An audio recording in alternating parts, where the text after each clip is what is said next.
মাননীয় স্পিকার, আমি আপনাকে স্পষ্টভাবে বলতে চাই, আমি কোনো মাদ্রাসার ছাত্র নই, আমি কোরআন হাদিসের উপর কোনো বিশেষজ্ঞ নই, আমি কোনো মুফতি মুহাদ্দিসও নই, আমি কোনো হাফেজও নই। আমার বক্তব্যকে যারা কটাক্ষ করে বক্তব্য দিয়েছেন আমি তীব্র প্রতিবাদ জানাচ্ছি। আমি যে বিষয়ে উত্থাপিত বক্তব্য রেখেছিলাম, আমার এখানে যে দুইজন বক্তব্য রেখেছেন তার ধারে কাছেও আসতে পারেন নাই মাননীয় স্পিকার। একজন হাফেজ এমপি বক্তব্য দিয়েছেন, উনি চলে গেছেন কোথায়? উনি এতিমের মালের কাছে চলে গেছেন। আর একজন আজানের ধ্বনি দিয়ে শুরু করেছেন, আজানের ধ্বনি দিয়ে শুরু করে উনি চলে গিয়েছেন হাজার বছরের শ্রেষ্ঠ বাঙালিতে। মাননীয় স্পিকার, বুঝতে হবে আমার বক্তব্য কিন্তু এখন ইউটিউবে ভাসছে, আমার বক্তব্য পার্লামেন্টের প্রসিডিংসের মধ্যে রয়েছে। মাননীয় স্পিকার, কোরআন এবং হাদিস জানার জন্যে মুফতি মুহাদ্দিস হওয়া লাগে না, কোরআন হাদিস জানার জন্য তেলাওয়াত করতে হবে, আমল করতে হবে, ধ্যান করতে হবে, তাহলেই কোরআন হাদিস সম্পর্কে স্পষ্ট জানা যাবে। আমি মাননীয় স্পিকার আপনার মাধ্যমে এটুকু বলতে চাই, আমি আল্লাহর কাছে শুকরিয়া আদায় করছি আলহামদুলিল্লাহ যে আজকে আমি কোরআনের দু একটি রেফারেন্স নিয়ে আলোচনা করার ফলশ্রুতিতে এই পার্লামেন্টে অতীতে আমরা গান শুনেছি, এই পার্লামেন্টে কবিতা আবৃত্তি শুনেছি, কোরআনের উদ্ধৃতি দিয়ে আলোচনা হয় নাই। আজকে কতিপয় সদস্য কোরআনের আলোকে আলোচনা হচ্ছে, এটি আল্লাহর রহমত, এটি আল্লাহর রহমত। আমি বলবো আল্লাহ পাক আমাদেরকে কোরআন এবং হাদিসের উপর আমল করার, জানার এবং বুঝার তৌফিক দান করুক, আল্লাহুম্মা আমিন। মাননীয় স্পিকার, আমি দয়া করে অনুরোধ করব, আপনি আমাদের সংসদের গার্জিয়ান, আমরা মাত্র কয়েকজন আছি, আমাদেরকে দয়া করে সুষ্ঠুভাবে কথা বলার পরিবেশ আপনি করে দেবেন। মাননীয় স্পিকার, কথায় আছেন, আমরা পড়েছি চোরের মায়ের বড় গলা। চোর যখন চুরি করে, মাননীয় স্পিকার, চোর যখন চুরি করে তখন অত্যন্ত সতর্কতার সাথে চুরি করে। চোর জানে যে চোর যদি ধরা পড়ে তাহলে তার যে উত্তম মধ্যম হবে, এইটির কারণে সে এত সতর্ক হয়ে চুরি করে যেন সে ধরাটি না পড়ে। মাননীয় স্পিকার, যে কারণে বলা কথাই আছে যে গৃহস্থের একদিন, চোরের 10 দিন। মাননীয় স্পিকার, আজকে এখানে বারবার বলা হচ্ছে যে আজকে মাননীয় স্পিকার কৌশলে বিএনপি হেরে গেছে। আমি আজকে 11তম জাতীয় সংসদ নির্বাচনে যে অনুষ্ঠিত হয়েছে, এই যে সংসদে দাঁড়িয়ে আমরা কথা বলছি মাননীয় স্পিকার, এই নির্বাচন সম্পর্কে যে আমার বক্তব্য নয়, এটি সারা বিশ্বের, সারা বাংলাদেশের বুদ্ধিজীবীদের এই বক্তব্যগুলো এসছে। আপনার অবগতির জন্য আমি জানাচ্ছি মাননীয় স্পিকার, 2018 নির্বাচন নিয়ে কালের কণ্ঠে এসেছে 16 জানুয়ারিতে ভোটের অনিয়মের অভিযোগ বিচার বিভাগীয় তদন্ত চায় টিআইবি। বাংলাদেশে অর্থপূর্ণ সংলাপ চায় জাতিসংঘ মহাসচিব। তিনি বলেছেন যে বাংলাদেশে যে নির্বাচন, এটি কোনো অর্থবহ নির্বাচন হয় নাই, এটি যুগান্তর 20 জানুয়ারি 2019। মাননীয় স্পিকার, আপনার অবগতির জন্য জানাচ্ছি, বাংলাদেশে নির্বাচনের জন্য এই নির্বাচনে অনিয়মে উদ্বেগ প্রকাশ করেছে যুক্তরাষ্ট্র। মাননীয় স্পিকার, এইখানে বাংলাদেশের প্রহসনের নির্বাচন অনুষ্ঠিত হয়েছে, নিউ ইয়র্ক টাইমসের সম্পাদকীয়তে লেখা হয়েছে। মাননীয় স্পিকার, বাংলাদেশের নির্বাচন সুষ্ঠু অবাধ হয়নি, দিল্লির গবেষক বিশ্লেষকরা অভিমত ব্যক্ত করেছেন। এটি আমার কথা নয় মাননীয় স্পিকার, বিএনপির কথা নয়, জামাতের কথা নয়। নির্বাচনের গ্রহণযোগ্যতা নিয়ে নানা মহলে প্রশ্ন।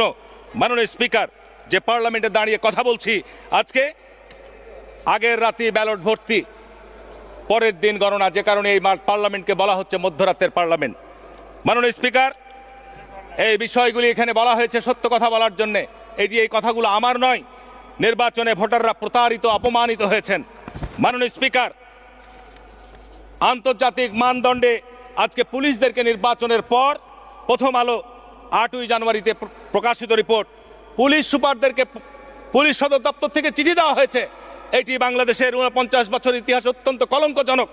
এখানে পুলিশ সুপারদের চিঠিতে বলা হচ্ছে, নির্বাচন পরিচালনার জন্য ধন্যবাদ জানিয়ে পুলিশ সদর দপ্তর থেকে পুলিশ সুপারদের এসপি চিঠি দেওয়া হয়েছে। চিঠিতে নির্বাচন সুষ্ঠু, সুন্দর, পরিবেশ স্বচ্ছ, আন্তর্জাতিক মানসম্পন্ন হয়েছে বলে উল্লেখ করা হয়েছে। বলা হয়েছে এসপিরা তাদের উপর অর্পিত দায়িত্ব সুষ্ঠু পরিকল্পনার দ্বারা পালনে সক্ষম হয়েছে। মাননীয় স্পিকার, এই যে সুষ্ঠু পরিকল্পনা, এটির মধ্যে প্রশ্ন রয়েছে। রাতে সিল ঠাকাতে নির্বাচন কমিশন বলছে যে এখন থেকে ব্যালট পেপার পাঠাবো সকালবেলা। মাননীয় স্পিকার, স্বচ্ছ নির্বাচনের ক্ষেত্রে সরকারের আন্তরিকতা প্রশ্নবিদ্ধ। মাননীয় স্পিকার, এখানে আজকে সাম্প্রতিক গত 22 তারিখে প্রথম আলোতে আপনাদেরই একজন কলামিস্ট সোহরাব হোসেন, উনি নির্বাচনের ব্যবস্থা বলেছে এই সাংবিধানিক নির্বাচন কমিশন প্রতিষ্ঠানটিকে বিলুপ্ত করে দেওয়া দরকার। যে নির্বাচনের কমিশনের দায়িত্ব হচ্ছে ভোটারদেরকে ভোট কেন্দ্রে নিয়ে যাওয়া, যে নির্বাচন কমিশনের দায়িত্ব হচ্ছে যারা প্রার্থী তাদের নিরাপত্তা দেওয়া, যে নির্বাচন কমিশনের দায়িত্ব হচ্ছে ভোটের ফলাফল সঠিকভাবে প্রকাশ করা। আজকে কি আমরা বলতে পারি যে গত 2018 ডিসেম্বরের নির্বাচন কমিশন এই দায়িত্ব পালন করতে পেরেছে? ব্যর্থ, অযোগ্য, কোনো সন্দেহ নয়। মাননীয় স্পিকার, আজকে যে কোনো মানদণ্ডে আপনি নিয়ে গবেষণা করেন, কেউ বলবে না যে এই সমস্ত কথাগুলি আমি অসত্য কথা বলছি। মাননীয় স্পিকার, আজকে জননিরাপত্তার কথা বলা হচ্ছে। আজকে আমাদের সদ্য মাননীয় সংসদ আমার পূর্বে বক্তৃতা দিয়েছেন। আজকে জননিরাপত্তার কথা কোথায়? এই সরকারের আমলে গত 10 বছরে বাংলাদেশে নিখোঁজ হয়ে গেছে প্রায় 1200 মানুষ, গুম এবং ক্রস ফায়ারের শিকার হয়েছে কতজন আমি জানি না। আজকে মাননীয় স্পিকার, আমি আপনার এখানে কথা বলছি, আমি এখান থেকে বাড়ি ফিরে যেতে পারবো কিনা, আমাকে রাস্তা থেকে আইন প্রক্রিয়া সংস্থার পরিচয় তুলে নিয়ে গিয়ে আমার ভাগ্যে ইলিয়াসের ভাগ্য জুটবে কিনা, আমার ভাগ্যে সালাউদ্দিনের ভাগ্য জুটবে কিনা, আমি কথা বলতে পারবো না।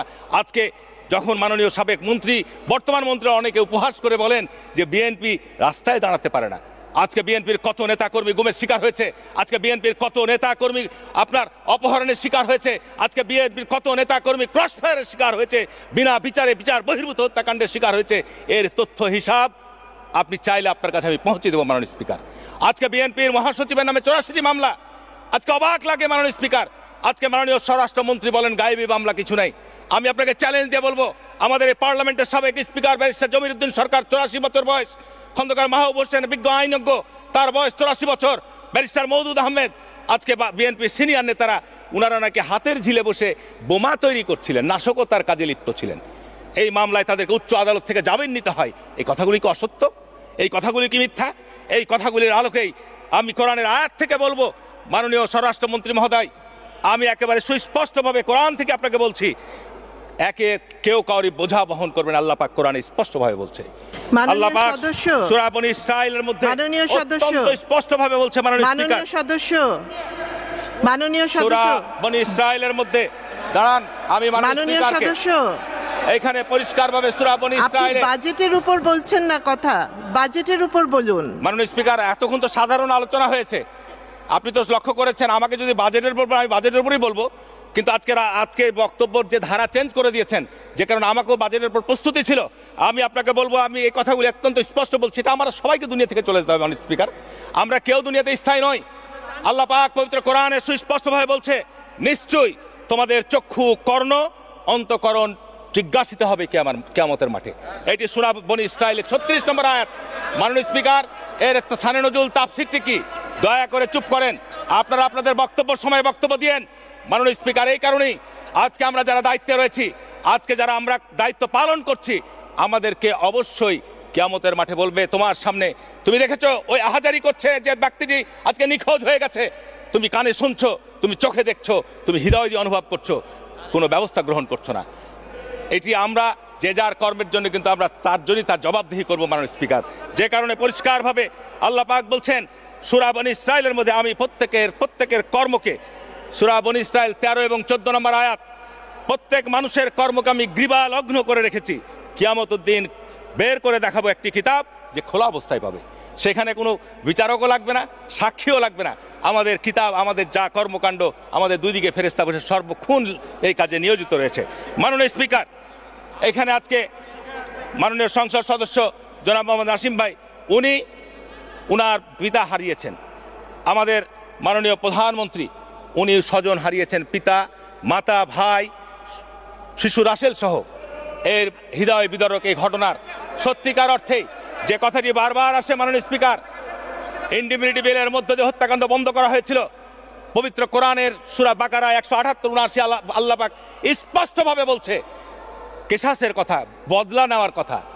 কোনো আইন দিয়ে আপনার হত্যাকাণ্ডের বিচার বন্ধ করা যায় না। আমি তীব্র নিন্দা জানাচ্ছি।